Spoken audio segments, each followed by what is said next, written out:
सजाई रखना उंदिया बड़द वेलाए अखियां नो बिछाई रखना उंदिया बड़द वेलाए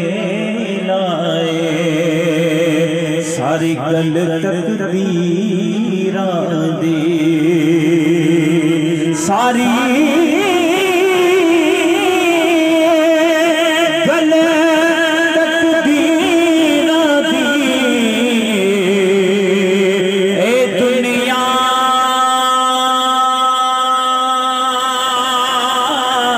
खा दिए खैरात मदीने दी ए दुनिया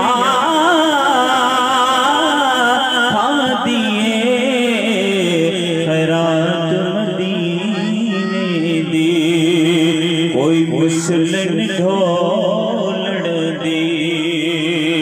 कोई मुसलन ढोलड़ दी चुप कर मेहर अली इत्थे जाने बोलड़ दी सब बसा पढ़ायो सल्लल्लाहु अलैहि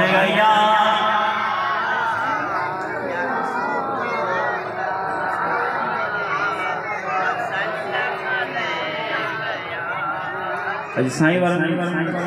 अल्लाह सी चाची जे मरूम जे दर्जात के बुलंद करे ऐं इंशाअल्लाह ताला असां के यकीन है तो जो रूह खुश थी जो ॾाढे जो सुभान अल्लाह ऐं ये शेर जो अल्लाह मुफस्सिर कुरान बुलबुल मदीना दामत बरकात मौला जो ठहला ऐं साईं के मुबारकबाद ने छा साईं छा फरमायो फरमाए तो रब जी थी मेहर बानी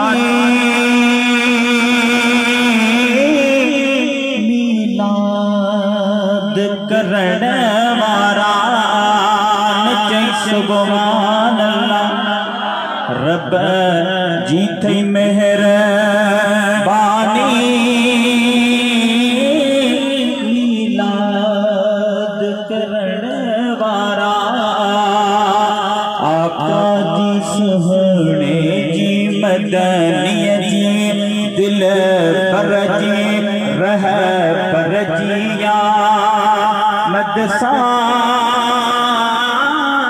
दिल शाद करण वारा ब्यो ईद सबई पोए क्यों ये ईद हकीकिया ब्यो ईद सबई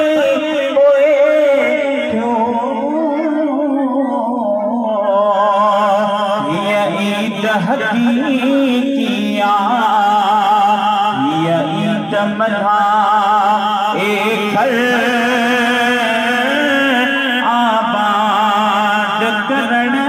वारा आका जी सोहणे जी मदनिया जिया मदसा दिल शाद करण रब पाक जी रहमत थई सरकार जी शफकत थई रब पाक जी रहमत थई सरकार जी शफकत थई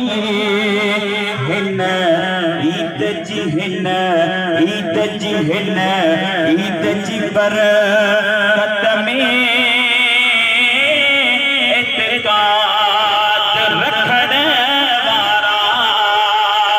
आका जी सोहणे जी मदनिया जी दिल पर जिया मदसा दिल शाद करण वारा जो सिक ससनी दो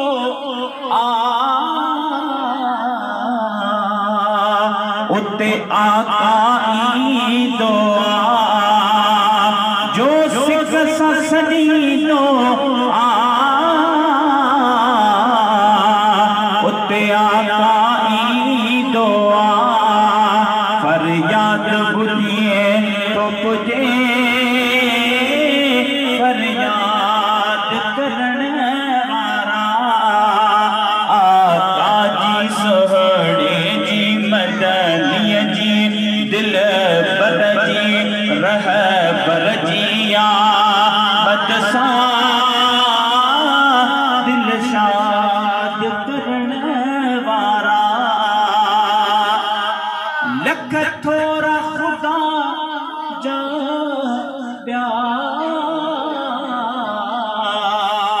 पर ही सबनी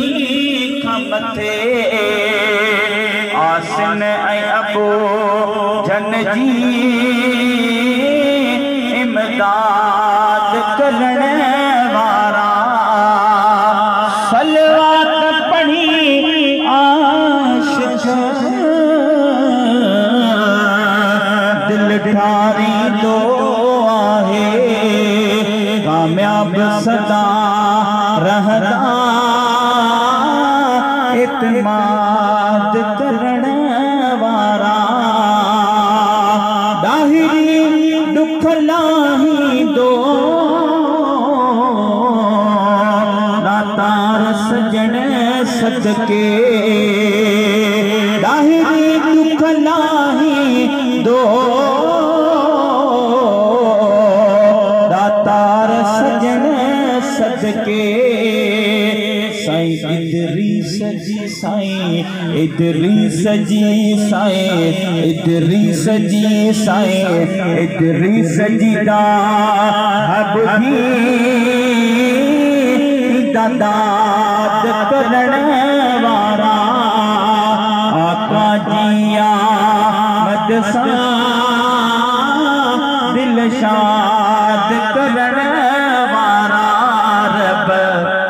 जी थी मेहरबानी मीलाद करने वाला।